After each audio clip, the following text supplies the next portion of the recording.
আসসালামু আলাইকুম everyone, welcome to my new video. তো এখন আছি শাহবাগ মোড়ে, আর এখন যাব ধানমন্ডি।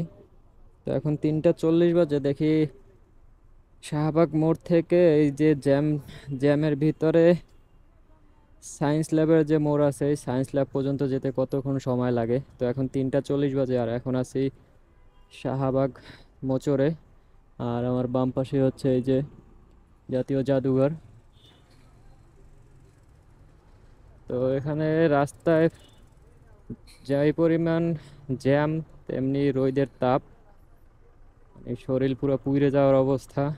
তো এর মধ্যে এখন জ্যামের ভিতরে বসে আছি। অবস্থা আল্লাহ জানে যে কত সময় লাগে এই জ্যাম পার হইতে।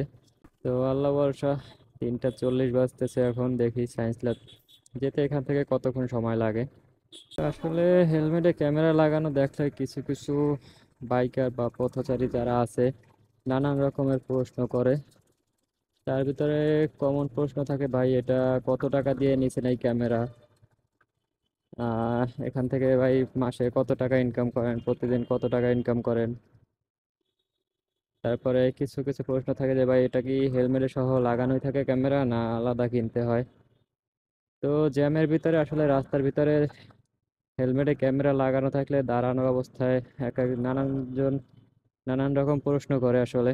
তো কথাগুলো এই জন্য বললাম, আমার সামনে যে বাইকার ভাইটা আছে, তো উনি এইমাত্র আমাকে কিছু প্রশ্ন করলো। তো এই ধরনের প্রশ্নগুলো আসলে প্রায় অনেকেই করে, যার জন্য আর কি এই কথাগুলো বললাম।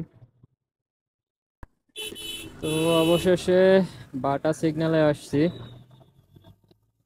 তো শাহবাগ থেকে মাত্র আসলাম বাটা সিগন্যালে। তো দেখি বাটা সিগন্যাল আসতে কত সময় লাগবে পান্থপথ শাহবাগ থেকে। পুরো 20 মিনিট। তো শাহবাগ মোড়ে আর যাওয়া হলো না, কারণ বাটা সিগন্যাল থেকে শাহবাগের রাস্তা বন্ধ করে দিয়েছে হয়তো কোনো একটা কারণে, কিন্তু আসলে কারণটা কি ঠিক জানি না। তো যে কোনো কারণেই হোক, শাহবাগ মোড় বন্ধ করে দিছে।